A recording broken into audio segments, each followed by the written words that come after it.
శ్రీగురుభ్యో నమః. హరిః ఓం. వసుదేవసుతం దేవం కంసచానూరమర్దనం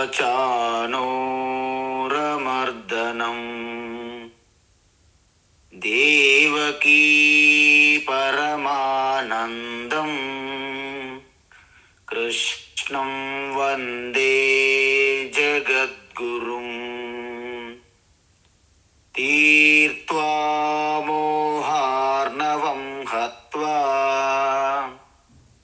రాగద్వేషాదిరాక్షసాన్ సీతా శాంతి సమాయుక్తా ఆత్మా రామో విరాజతే. ఆత్మా రామో విరాజతే.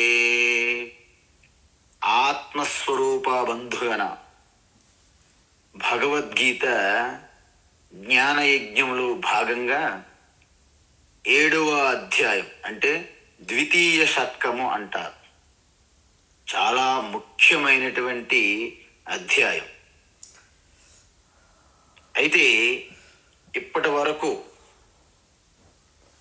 ఈ జ్ఞానం యొక్క గొప్పతనం చూశాము, ఈశ్వర యొక్క స్వరూపం చూశాము, సంసారం యొక్క కారణం చూశాము, దానికి పరిష్కారము భక్తి అని తెలిసింది. అయితే భక్తి ఎన్ని విధములుగా ఉంటుంది అది కూడా భగవాన్ చెప్పారు. 4 రకాలు భక్తులు, 4 రకాలు భక్తి ఉంటుంది. అయితే ఈ 4 కూడా ముఖ్యమైన 2 విధముల భక్తిగా ఉంటుంది. మళ్ళీ ఏంటవి? సకామ భక్తి, నిష్కామ భక్తి. అందువలన సకామ భక్తి, నిష్కామ భక్తి అంటే చూసాం. ఈ సకామ భక్తి 20 నుండి 26 శ్లోకం వరకు భగవాన్ చెప్తారు. తరువాత 27 నుండి 30వ శ్లోకం వరకు నిష్కామ భక్తి గురించి చెప్తారు. ఇక్కడ మీ అందరికీ ఒక సూచన, నోట్ అంటారు.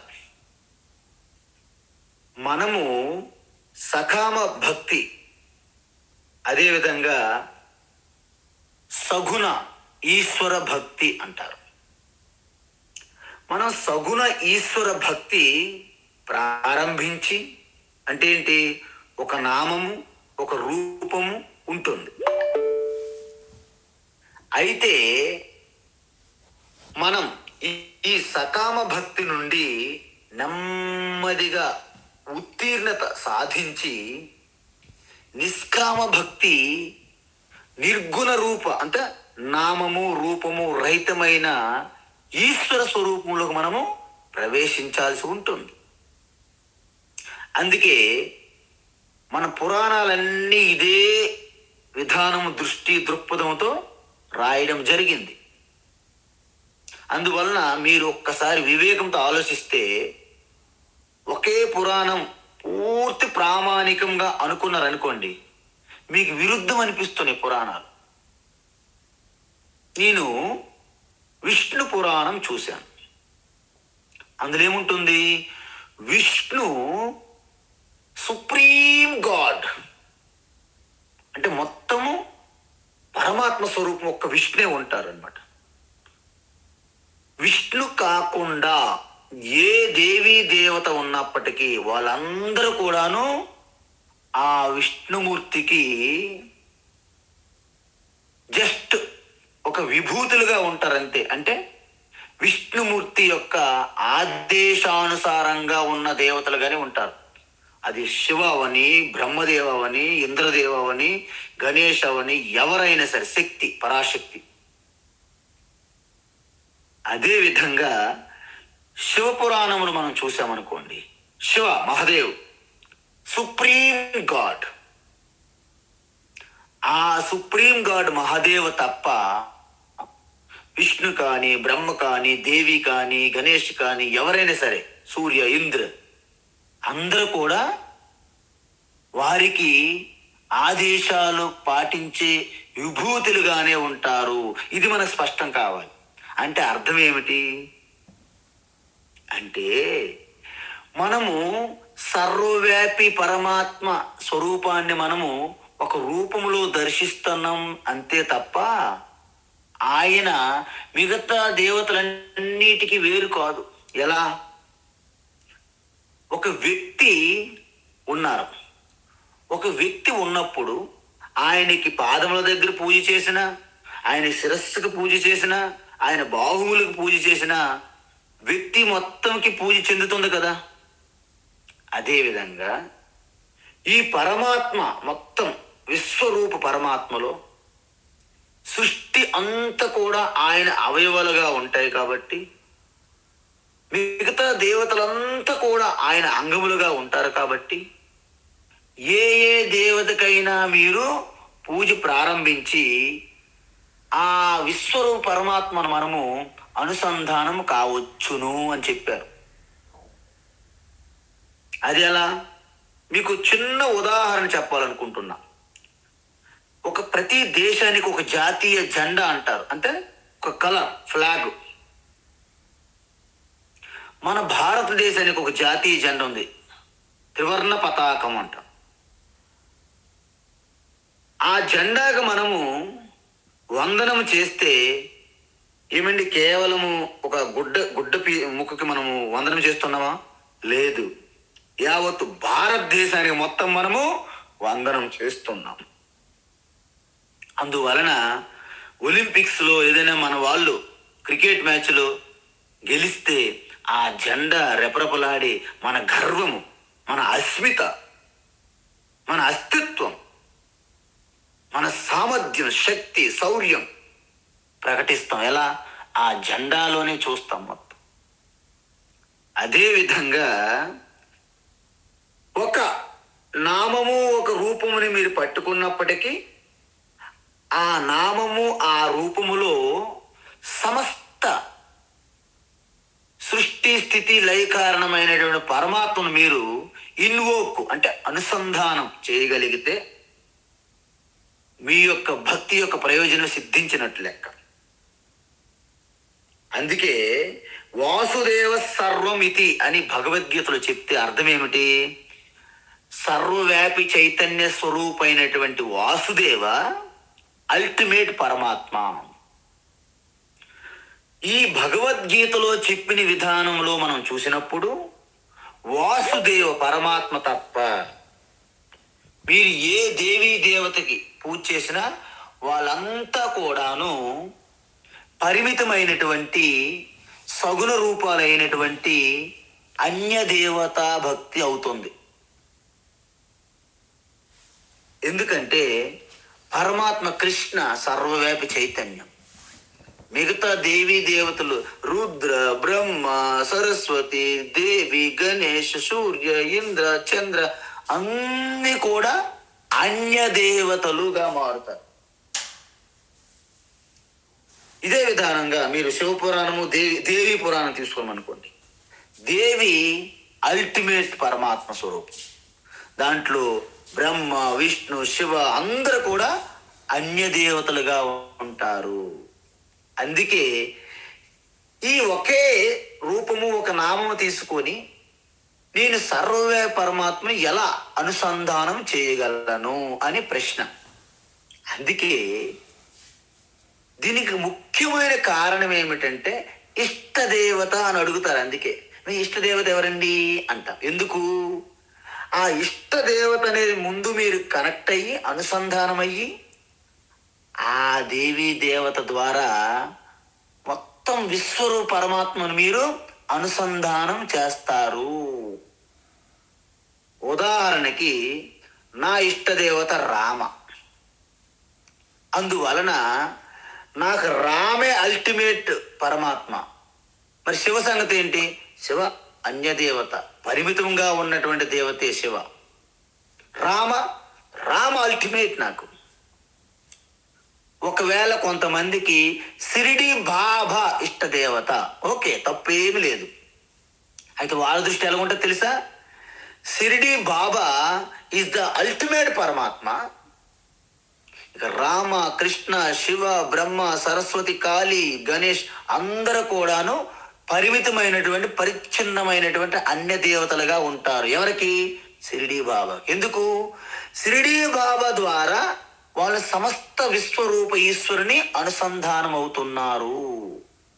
కొంతమందికి చూస్తాం మనం రామకృష్ణ మిషన్ లాంటి పెద్ద పెద్ద ఆధ్యాత్మికమైన కేంద్రాలలో రామకృష్ణ ఈజ్ అల్టిమేట్ పరమాత్మ.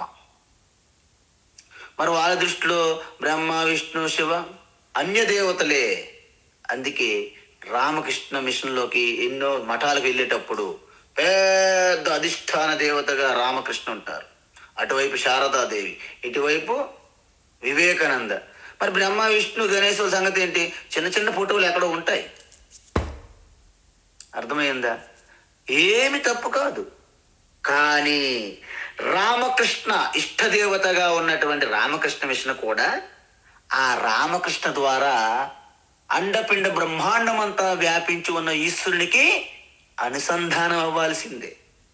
ఇప్పుడు మీరు చెప్పండి, శివ గొప్ప, విష్ణు గొప్ప?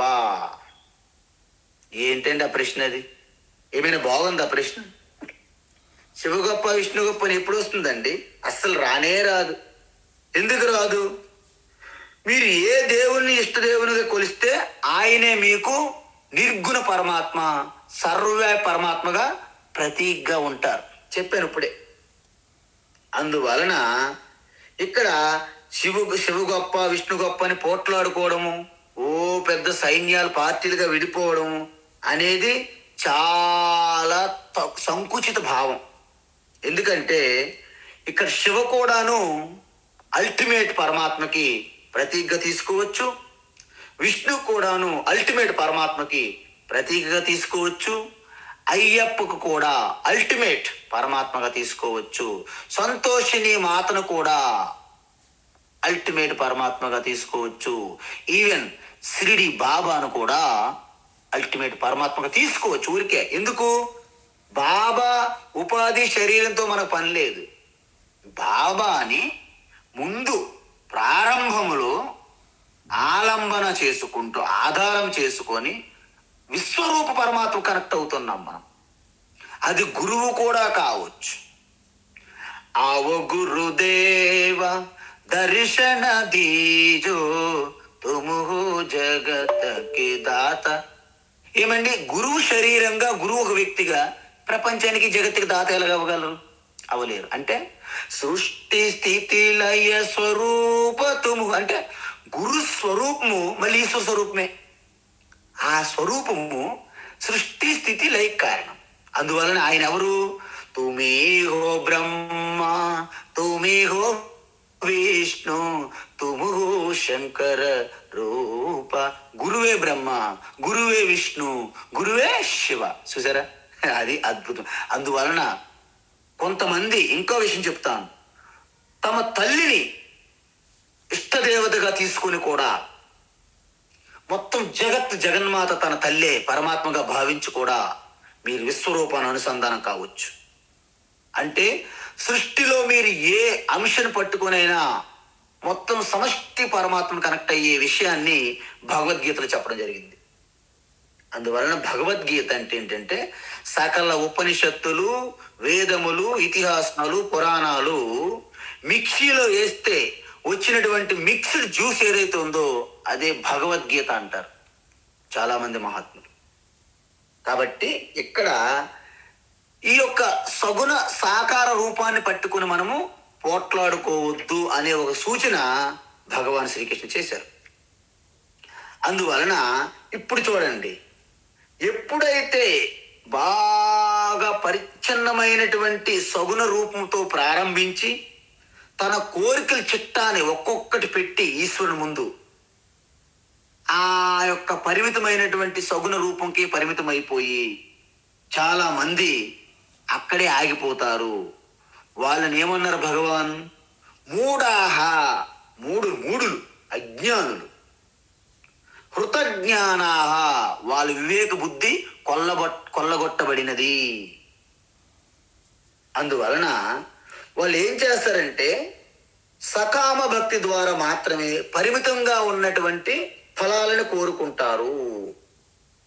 మరి పరిమితమైనటువంటి క్షణికమైనటువంటి తాత్కాలికమైనటువంటి ఫలాలు కోరుకునేటప్పుడు ఆ పూజ పూర్తయి వాటికి నియమ నిబంధనలు చాలా కఠినంగా ఉంటాయి.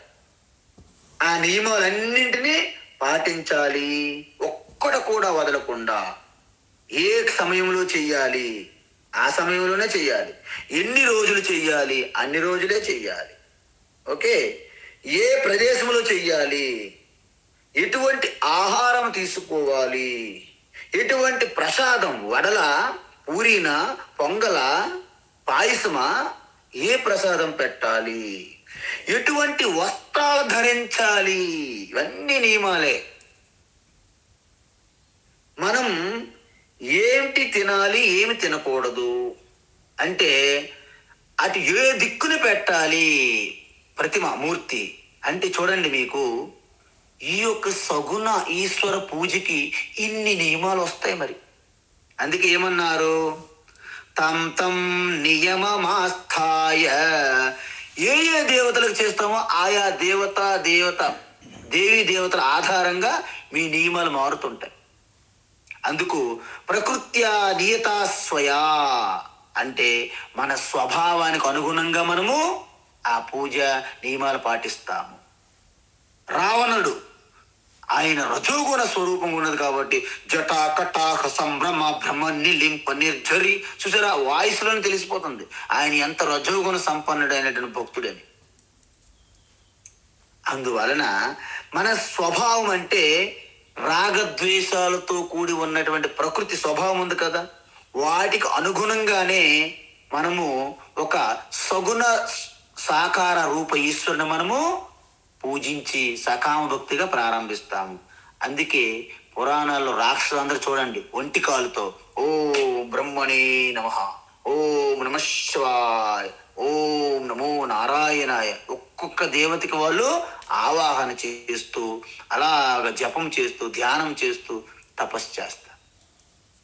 ఈ విధంగా చేస్తే ఏమవుతుంది వాళ్ళ కోరికలు అనంతంగా మారి ఆ కోరికలకి చిక్కుకొని బందీలు అవుతారు.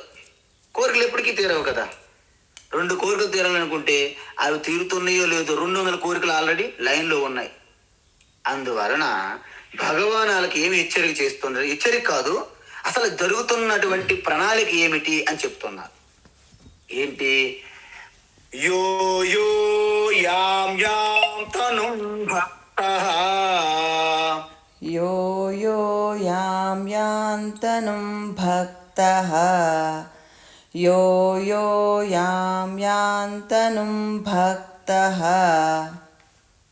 శ్రద్ధయార్చితుమిచ్చతి, శ్రద్ధయార్చితుమిచ్చతి, శ్రద్ధయార్చితుమిచ్చతి, తస్య తస్యాచలాం శ్రద్ధాం, తస్య తస్యాచలాం శ్రద్ధాం, తస్య తస్యాచలాం శ్రద్ధాం, తామేవ విదధామ్యహం, తామేవ విదధామ్యహం, తామేవ విదధామ్యహం, యో యో యాం యాం తనుం భక్తః శ్రద్ధయార్చితుమిచ్చతి, యో యో యాం యాం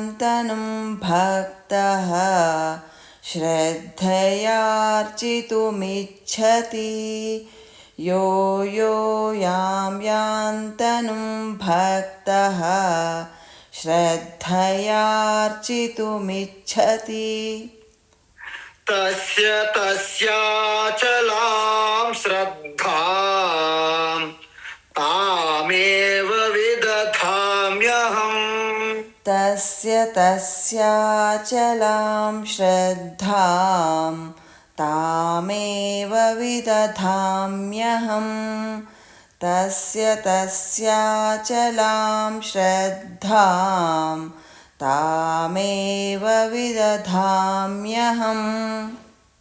ఉత్తమం. అయితే ఇక్కడ భగవాన్ ఏమంటున్నారంటే యహ యహ భక్త అంటే ఎవరెవరు ఏ ఏ భక్తులు, ఏ ఏ సకామ భక్తులు అంటే కోరికలు బాగా వెంట ఇవన్నీ వేధిస్తున్నాయి వాళ్ళకి, ఆ కోరికలు తీర్చుకోవాలని తొందరగా అంటే షార్ట్ కట్ మెథడ్స్ అంటారు. వెయిట్ చేయరు వాళ్ళు ఎక్కువ కాలం, తొందరగా. అందుకే చూడండి, మనం ఎక్కడైనా సరే మన ప్రచారం చేస్తారు. ఈ గుడికి వెళ్తే కోరికలు తీరుతూనే ప్రచారం చేస్తారు. మొత్తం అందరూ ఆ గుడికి వెళ్ళి పట్టేస్తారు అనమాట. ఈ గురువు, ఈ బాబా, ఈ దేవత, ఈ టెంపుల్, ఈ ప్రదేశం చూడండి, మీరు అంతా చూడండి సమాజంలో ఇలా జరుగుతుంది అనమాట. ఎందుకు? ఆ కోరికలే కారణం. ఏ ఏ యహ యహ అంటే ఏ ఏ సకామ భక్తులు, యాం యాం అంటే ఏ ఏ దేవీ దేవతలను, తను స్వరూపాన్ని శ్రద్ధయా అర్చితం ఎంతో శ్రద్ధతో పూజిస్తారో, అంటే అర్చితం అంటే పూజించడానికి, ఇచ్చతి కోరుకుంటారో అంటే ఏ ఏ భక్తులు ఏ ఏ దేవీ దేవతలకు వారి యొక్క దేవతా స్వరూపముని శ్రద్ధతో పూజించడానికి ఇష్టపడతారో, తస్య తస్య ఆయా భక్తులకి, ఆయా భక్తులు యందు శ్రద్ధని తామేవ ఆ దేవతల యందు అచలాం స్థిరమైనదిగా, అహం నేను అంటే అల్టిమేట్ పరమాత్మను విదధామి చేస్తాను. చూసారా, ఇక్కడ చాలా విచిత్రమైనటువంటి విషయం చెప్పారు. ఏంటి? ఈ కోరికలతో బాగా బందీలుగా ఉన్నటువంటి సకామ భక్తులు ఏ ఏ దేవీ దేవతలను కొంచెం శ్రద్ధ కలిగి పూజించడానికి ప్రారంభిస్తారో, ఆయా దేవతల యందు ఈ భక్తులలో శ్రద్ధ మరకంత ఎక్కువ చేస్తాను నేను అంటున్నారు భగవాన్ శ్రీకృష్ణ. అంటే దీని అర్థం ఏమిటి? ఏ ఏ రూపాల యందు మీరు భక్తి ప్రారంభించినా ఆయా దేవీ దేవతల యందు భక్తి పెరగడానికి కూడా నేను కారణము అని అల్టిమేట్ పరమాత్మ చెప్తున్నారు అన్నమాట. అల్టిమేట్ పరమాత్మ అంటే ఏ పేరైనా అవ్వచ్చు, అది శివ అవ్వచ్చు. ఇక్కడ భగవద్గీత ప్రకారంగా సర్వవ్యాపి చైతన్యాన్ని సృష్టి స్థితి లయ మూడింటికి కారణం నేను అని పరమాత్మ స్వరూపమైన కృష్ణ అంటున్నారు. కాబట్టి ఇక్కడ అల్టిమేట్ పరమాత్మ కృష్ణ. కాబట్టి అల్టిమేట్ పరమాత్మ కృష్ణ అయినప్పుడు మరి బ్రహ్మ, శివ, సరస్వతి, లక్ష్మి, దుర్గ వీళ్ళందరి సంగతి ఏంటి స్వామీజీ? వాళ్ళందరూ సబార్డినేట్ డైటీస్ టు అల్టిమేట్ పరమాత్మ కృష్ణ అన్నమాట. ఆ అల్టిమేట్ పరమాత్మ కృష్ణ ప్లేస్లో ఏదైనా పెట్టుకోవచ్చు, మీ ఇష్టం. శివని పెట్టవచ్చు, బ్రహ్మని పెట్టవచ్చు, ఏదైనా పెట్టు, గణేష్ ఏదైనా పెట్టు. కానీ ఇక్కడ కృష్ణ చెప్పారు. ఎందుకు? ఆయన ద్వారా మొత్తం ఈ యొక్క తత్వం ప్రకటమైంది కాబట్టి, తను అహం బ్రహ్మాస్మి స్వరూపంలో ఉండి చెప్పారు కాబట్టి అల్టిమేట్ పరమాత్మ కృష్ణగా చూస్తున్నాం ఇక్కడ. అంతే, ఏమి తక్కువ ఎక్కువ కాదు. అయితే ఇక్కడ చూడండి, సకామ భక్తులు ఏ కోరిక కావాలంటే అది తీర్చడానికి వారు ఒక దేవి దేవతకి పూజ చేయాలని తెలుసుకుంటారు. ఫస్ట్ ఏంటి? నాకు పలాయన కోరికలు తీరాలి అంటే జడలమర్రి రామలింగేశ్వర స్వామి అంటే చెరువుగొట్టు దగ్గరికి అమావాస్య ముందు రోజు చేరుకోవాలి అని విన్నాను, చాలా బాగా విన్నాను, ప్రయాణం చేశాను అనమాట అక్కడికి. అదేవిధంగా కొండగట్టు హనుమన్నకి పూజ చెయ్యాలి, వింటాము, వెళ్తాము. అంటే దానికోసము శాస్త్రం కూడా ఉన్నదండి. ఊరికే ఎలా పడితే అలా చేయడానికి కాదు కదా. వేదము యొక్క పూర్వభాగం అంతా, కర్మకాండ అంతా దీని గురించే చెప్పారు. మీకు ఎటువంటి కోరికలు తీరాలంటే అటువంటి పూజ, యజ్ఞము, యాగము నిర్దేశించారు వేదములో కూడా. ఏమిటది? పశుకామాన్ చిన్వీత, విత్తకామా చిన్వీత, ఆమయావి చిన్వీత, బ్రహ్మవచ్చకామాన్ చిన్వీత, గోకామాన్ పశుకామాన్ చిన్వీత అంటారు. అంటే ఏంటి? ఒక్కొక్కరికి పశువులు కావాలా, ఆవులు కావాలా, ఇంకొంతమందికి ధనము, డబ్బు, కొంతమందికి తన యొక్క శారీరక దృఢత్వము, వజ్రకాయత్వము, మళ్ళీ ప్రకాశవంతమైన బ్రహ్మ వర్చస్సు అలాంటి కోరుకుంటారు. అన్నింటికి కూడా వేదం యొక్క కర్మకాండలో పూర్వభాగంలో ఉన్నాయి, ఇవన్నీ ఉన్నాయి. అందువలన ఇక్కడ ఈశ్వర అంటే వారి వారి భక్తిని బట్టి మారుతుంటారని చెప్పాం మనం. ఎందుకు? మీకు ఆరోగ్యం కావాలంటే అశ్విని దేవతలను లేకపోతే ధన్వంతులను లేకపోతే ఇలాంటి ఎవరినో పూజిస్తాం. అదేవిధంగా మనకి మృత్యుంజయ మంత్రం ఎప్పుడు తీసుకుంటారు? మార్కండేయ మహర్షి. ఆ విధంగా శివ మంత్రం తీసుకుంటారు. అదేవిధంగా మనకి సూర్యుడు భగవాను ఆరోగ్యం కోసము. అదేవిధంగా మీరు ఏ దేవీ దేవతల గురించి వింటున్నారో వారిని మీరు ఆరాధిస్తారు. అంటే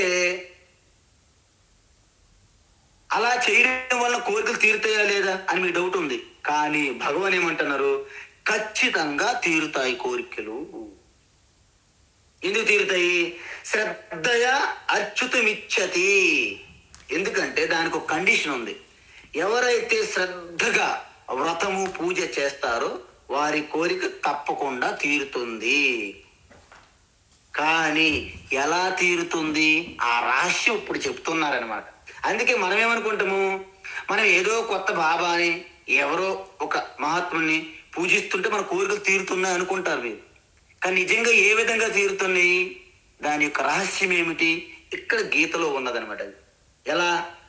మంత్రే తీర్థే ద్విజే దేవే దైవజ్ఞే భేషజే గురౌ యాదృశీ భావనా యస్య సిద్ధిర్భవతి తాదృశీ.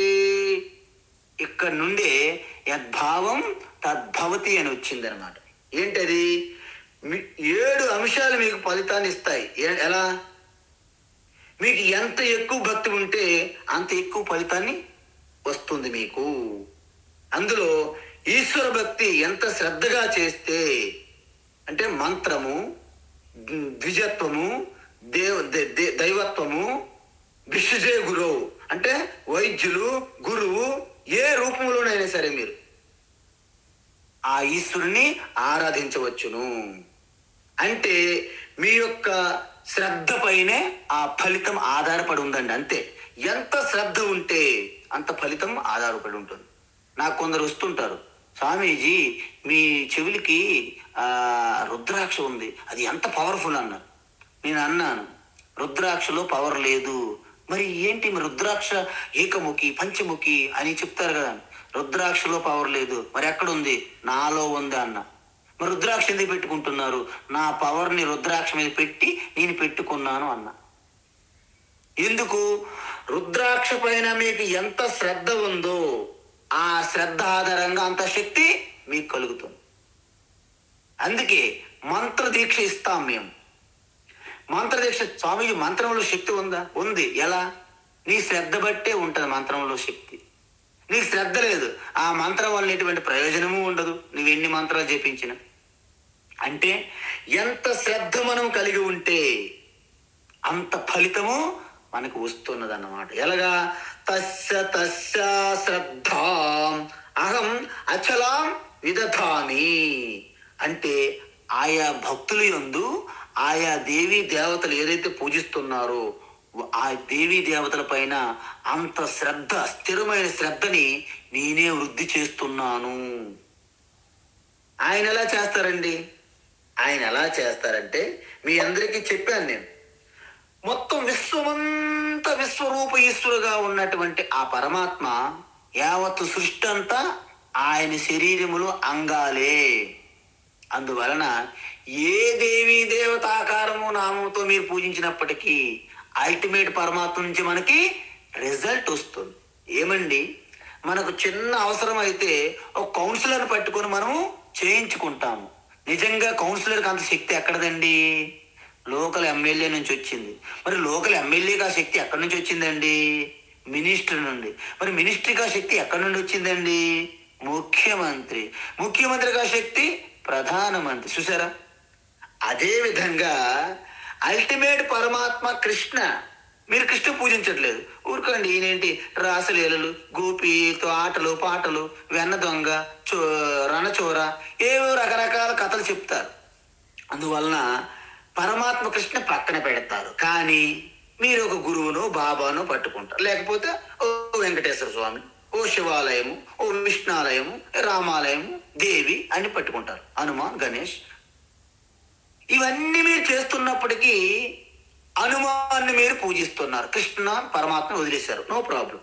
అయితే మనలో హనుమంతుడి పైన కలిగే ఆ శ్రద్ధని ఆ పరమాత్మయే వృద్ధి చేస్తున్నారు. అందువలన హనుమంతుణ్ణి మనం పూజిస్తుంటే మన కోరికలు తీరుతూ ఉన్నాయి.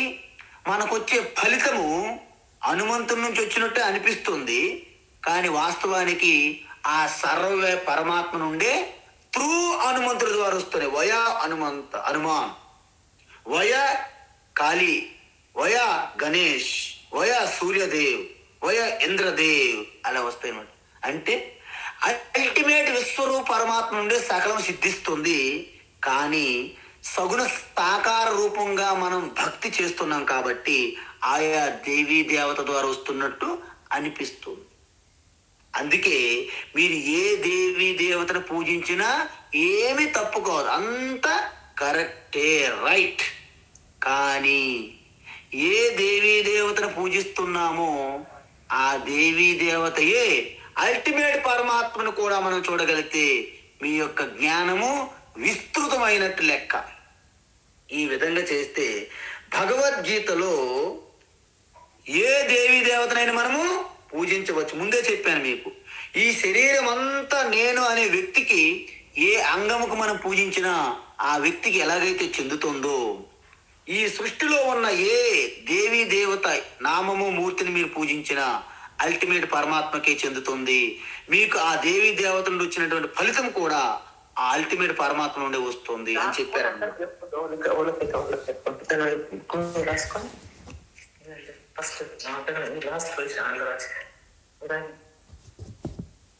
అందువలన మనం సంధ్యావందనములో కూడా రోజు చెప్పేవాళ్ళం ఒక శ్లోకం. ఏంటది?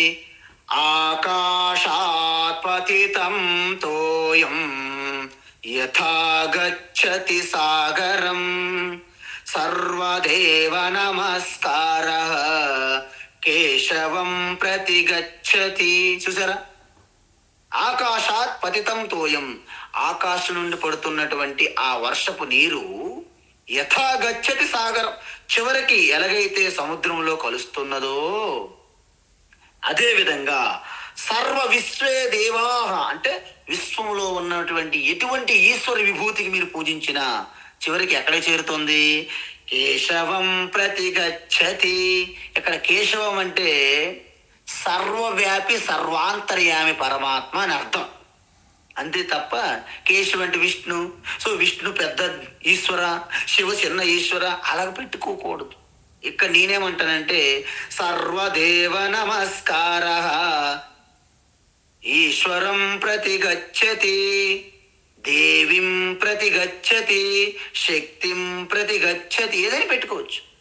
అందువలన ఇక్కడ మీరు ఏ ఇష్టదేవతతో ప్రారంభించారో ఆ ఇష్టదేవతయే అండపిండ బ్రహ్మాండమైన పరమాత్మగా మీరు పరిగణించాల్సి ఉంటుంది. అందుకే ఇష్టదేవత ఎంకరేజ్ చేయడము గురువులు మహాత్ములు, ఇది దాని అనుకున్నటువంటి రహస్యం. ఎందుకంటే సపోజ్ నేను విష్ణు భక్తుడిని, మీరు వచ్చారు, మీరు వచ్చి వాస్తవానికి మీరు శివ ఇష్టదేవత, మీకు నా యొక్క పైత్యం మీ మీద రుద్దడం ఎలాంటిదంటే, గురువు గారు నాకు మంత్రదీక్ష కావాలి, మీ ఇష్టదేవత నేను అడగను కూడా. ఎందుకు? నా ఇష్టదేవత విష్ణు కదా, జై శ్రీమన్, జై కాదు, ఓం నమో నారాయణాయ అని మంత్రం ఇచ్చేస్తుంది. మీకు ఇష్టదేవత శివ, మీరు జపం చేస్తుంటారు, మీకేమో శివ గుర్తొస్తుంటారు, ఇక్కడ నారాయణ మంత్రం పఠిస్తుంటారు. ఎంత ప్రాబ్లం అది. అందుకే ఈ డిస్టర్బెన్స్ ఎందుకు? ఆరంభంలో మీకు ఇష్టదేవత ఏంటమ్మా అని అడుగుతుంటాం మేము. అందుకే అప్పుడేమిటి, మీరు శివ అన్నారనుకోండి, ఓం నమ శివాయ అని ఇచ్చారనుకోండి, మీకు కంఫర్టబుల్గా ఉంటుంది. ఆ తర్వాత మీకు అర్థమైపోతుంది శివ విష్ణు వేరు కాదు అని. ఎందుకు మరి? మనకి విష్ణు సహస్రనామంలో ఏం చెప్పాయి? అంతెందుకండి, మీరు సహస్రనామాలు చూడండి, ప్రతి ఈశ్వరికి, దేవికి, రామకి, కృష్ణకి, శివకి, విష్ణుకి చూడండి. అన్నిటిలో కూడా చాలా నామాలు సమానంగా ఉంటాయి. ఓం అనంతాయ నమః, ఓం అచ్యుతాయ నమః, ఓం అజాయ నమః. చూసారా? ఓం సర్వగతాయ నమః. ఇలాంటి వస్తుంటాయి. అర్థం ఏంటి? ప్రతి ఈశ్వర సహస్రనామాల్లో ఇవి సమానంగా పేర్లు ఉంటాయి. అయినా మనం గమనించట్లేదు. మళ్ళీ మనము గుడ్డిగా మనము కొంతమంది గురువులు వారి యొక్క ప్లాను, వారి ప్రయత్నాల్లో, వాళ్ళ యొక్క ఒక విచిత్రమైనటువంటి నాటకములు మనము బందీలైపోతున్నాము. విష్ణు సహస్రనామాలు ఏం చెప్పారు? సర్వశర్వస్య వస్తాను అని. అంటే అర్థం ఏంటండి? విష్ణు పేరు ఏంటండి ఇక్కడ? శివ. మరి శివ సహస్రనామాల్లో విష్ణు వస్తుంది. దీన్ని బట్టి మీకు అర్థమైంది కదా, మీరు ఏ దేవి దేవతనైనా సరే బ్రహ్మాండంగా మీరు పూజించవచ్చు, భక్తి చేయవచ్చు. అయితే ఇక్కడ ఏమంటున్నారు భగవాన్ శ్రీకృష్ణ? తస్య తస్య శ్రద్ధాం అహం అచలాం విదధామి. అందువలన ఆయా దేవీ దేవతల యందు ఈ ప్రతి సకామ భక్తులందరికీ శ్రద్ధ నేనే కలిగిస్తున్నాను, వృద్ధి చేస్తున్నాను అని చెప్పారు. అది ఎలా అంటే సతయా శ్రద్ధయా యుక్త, సతయా శ్రద్ధయా యుక్తః, సతయా శ్రద్ధయా యుక్తః, తస్యారాధనమీహతే, తస్యారాధనమీహతే, తస్యారాధనమీహతే,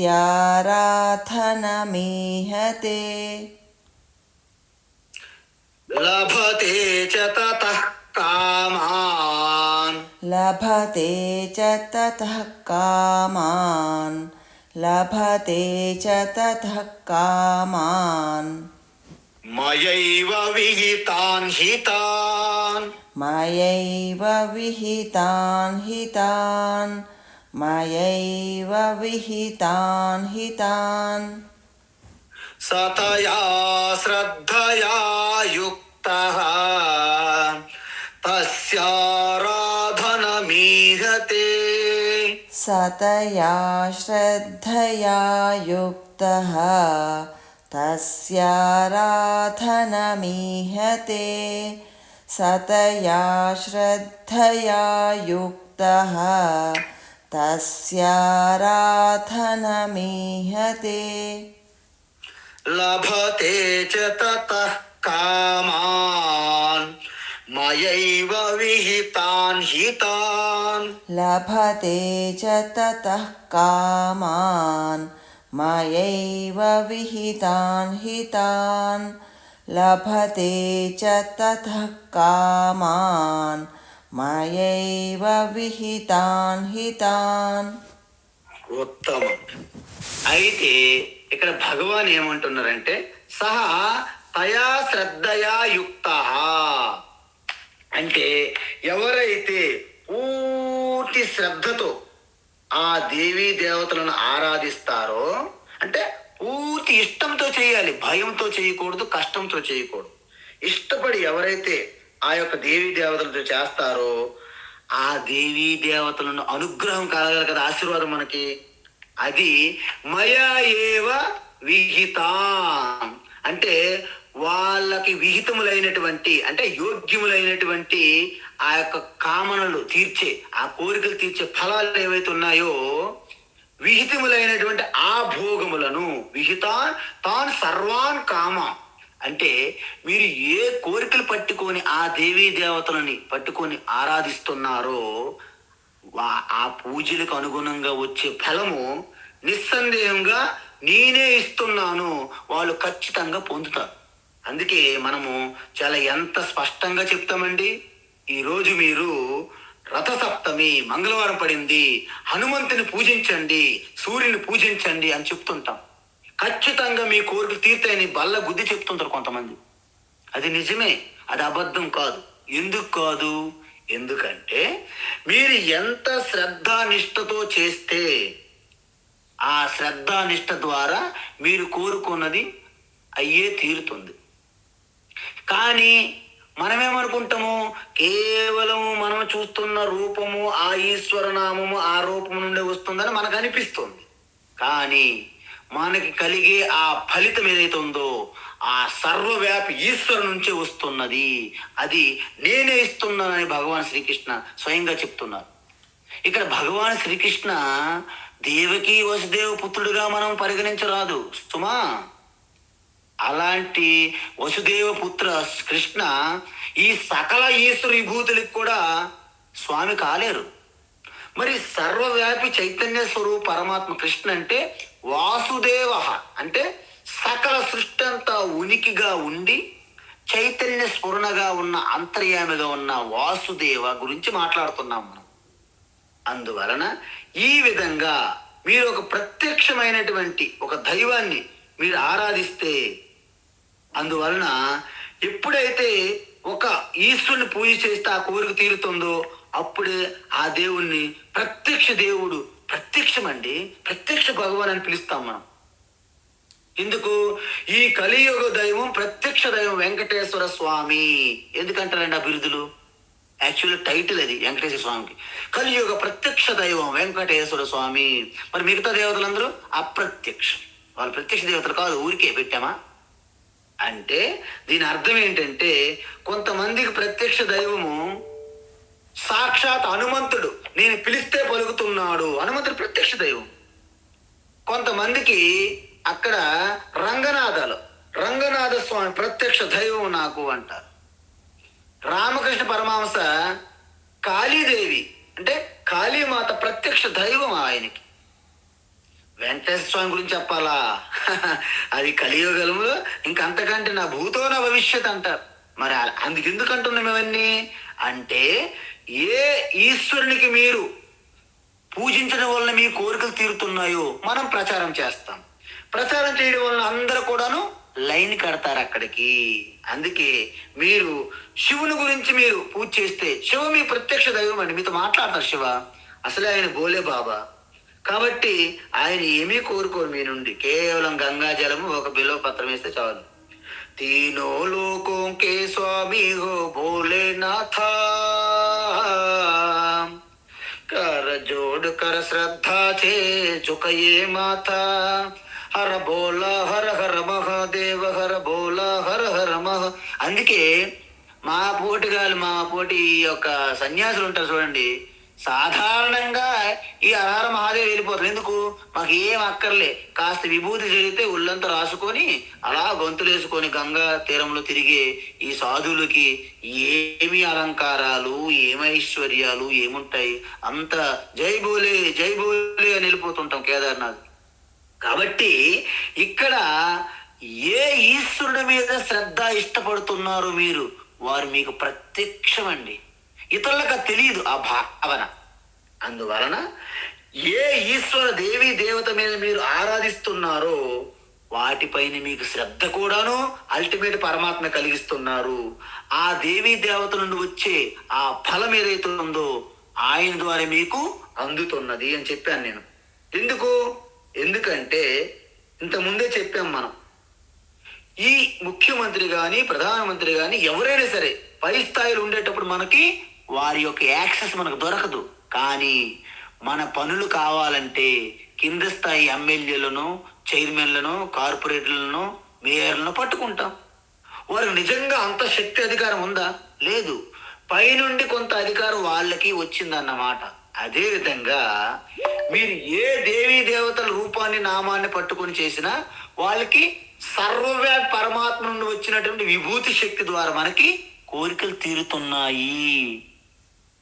ఇక్కడ జ్ఞానం ఏమిటంటే, మీరు ఏ దేవీ దేవతను పూజించినా ఆ దేవీ దేవతపై కలిగే శ్రద్ధ కూడా ఆ పరమాత్మలో కలుగుతుంది.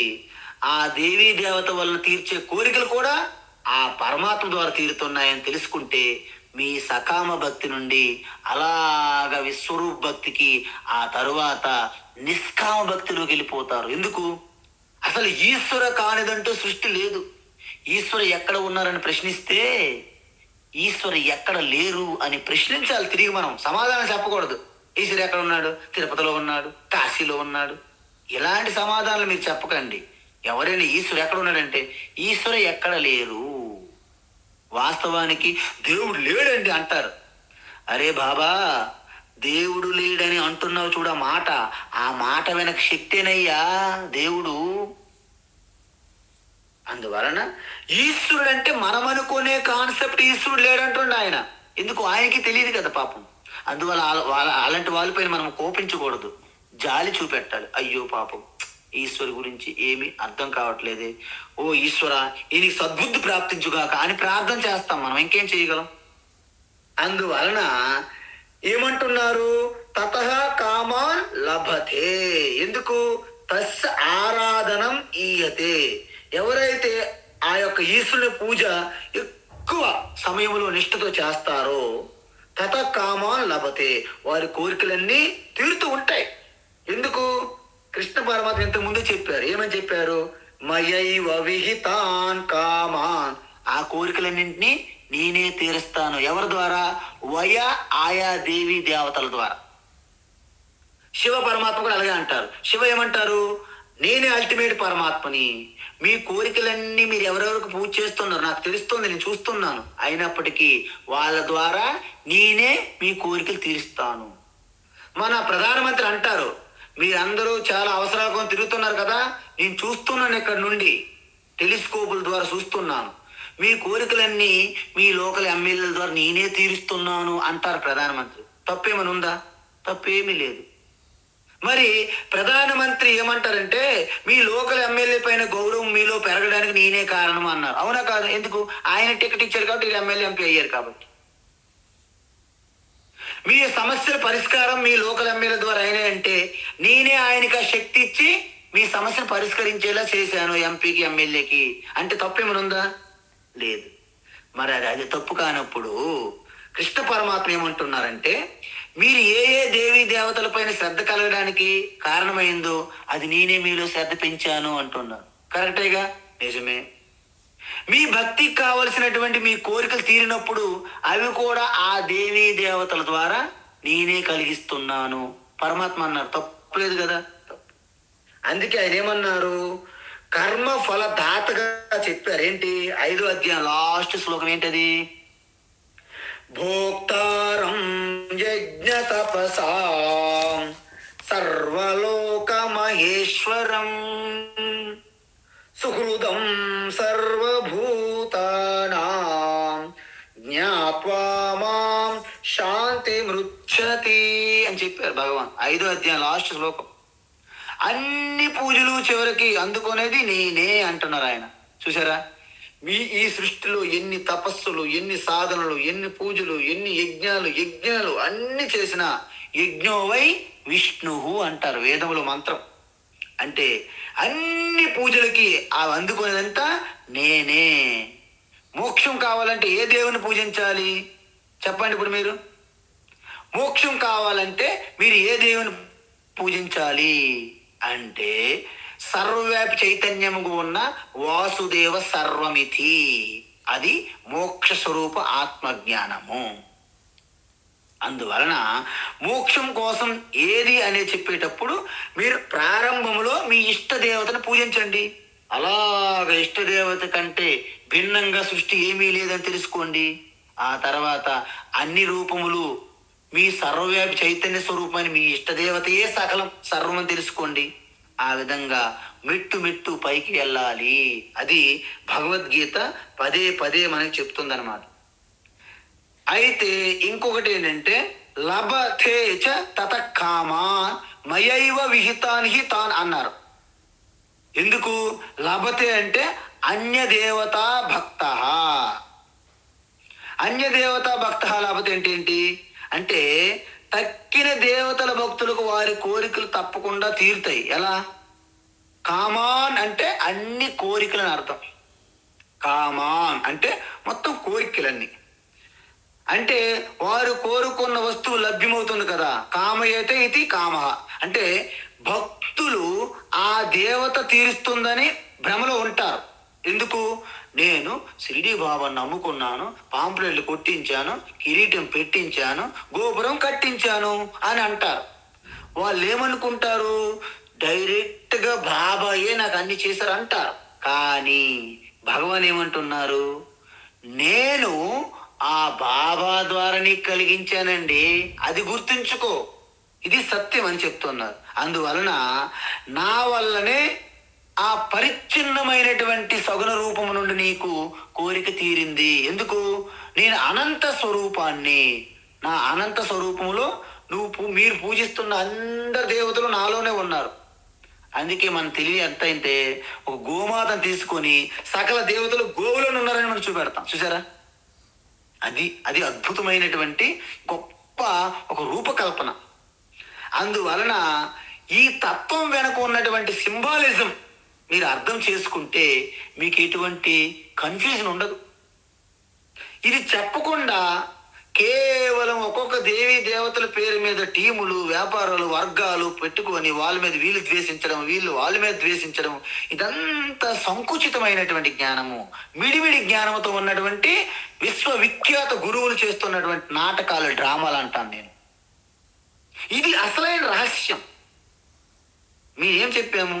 వెంకటేశ్వర స్వామిని పూజించి అంతర్యామిగా కూడా తెలుసుకోవాలి. సృష్టి అంతా అంతర్యామిగా ఉన్న వెంకటేశ్వర స్వామి ఉంటాడు, ఇంకెవ్వరు లేరు.